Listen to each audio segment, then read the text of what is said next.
Bonjour mesdames et messieurs, je me réjouis de pouvoir vous présenter quelques réflexions concernant le sujet climat et économie.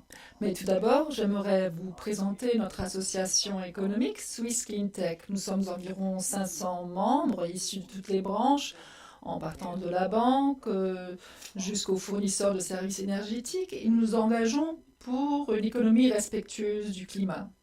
Une économie respectueuse du climat, cela signifie pour nous nous souhaitons d'abord donner un signal au niveau du prix qui montre clairement que l'émission de CO2 a son prix. Deuxièmement, nous misons sur l'efficacité et l'innovation. Troisièmement, nous sommes convaincus que nous devons abandonner les énergies fossiles et miser complètement sur l'électrification. Et finalement, là où il reste encore des émissions, nous souhaitons les extraire de l'atmosphère par le biais des émissions négatives et les stocker. J'aimerais vous présenter les enjeux de l'économie avec le changement climatique à l'exemple de l'entrepreneuse Martha Mouster. Chaque matin, elle se lève et se regarde dans le miroir.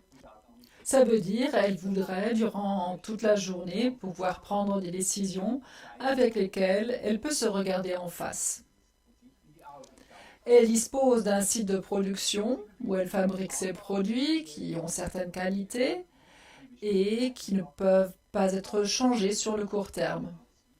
Elle a également des employés qui ont une motivation différente et des compétences différentes et surtout des employés qui voudraient être rémunérés à la fin du mois. D'autre part, elle a un conseil d'administration qui a certaines conditions, certaines attentes par rapport à la rentabilité de l'entreprise. Et elle a également des concurrentes qui, à leur tour, ont leur propre site de production avec certaines qualités.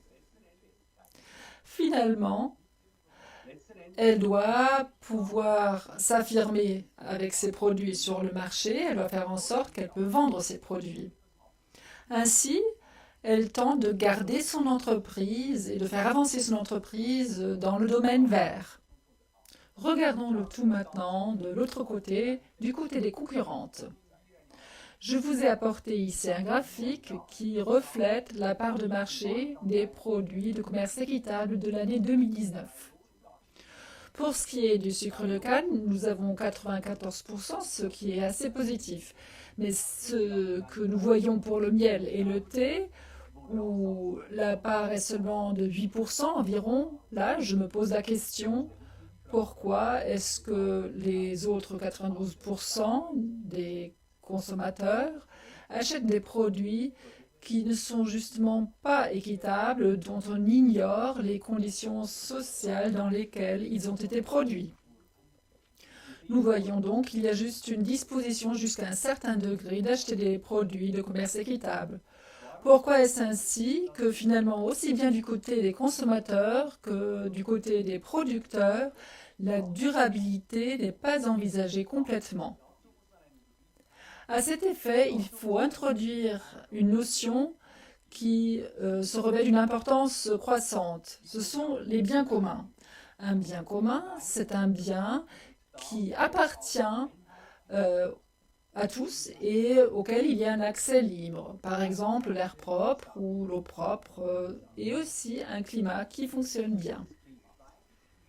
Comme ces biens n'ont pas de prix, le défi pour l'économie réside dans la bonne gestion de ces biens et il faut que la politique assume sa responsabilité. Pour mieux comprendre cela, j'aimerais vous montrer brièvement comment sont constitués les prix pour les biens communs.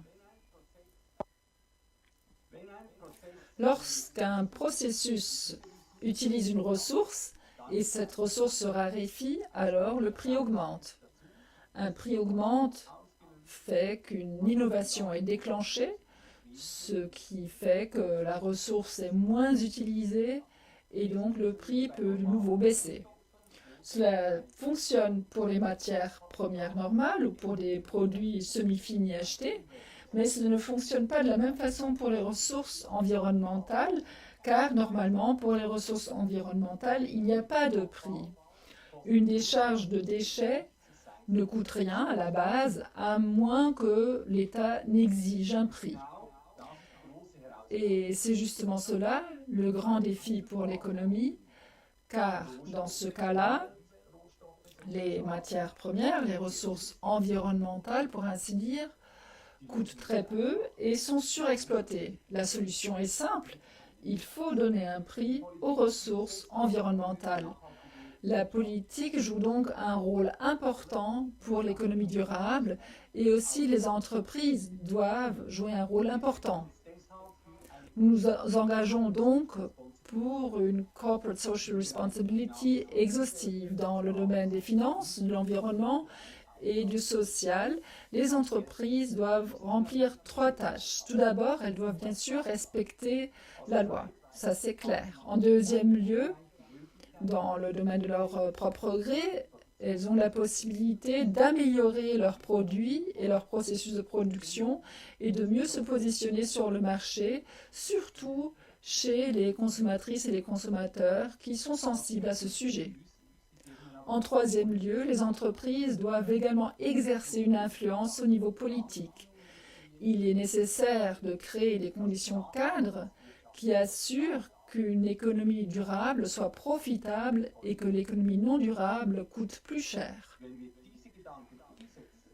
Si nous mettons en œuvre ces réflexions-là, il sera possible d'arrêter le réchauffement climatique et de préserver une économie durable. Allons-y. Je vous remercie de votre attention.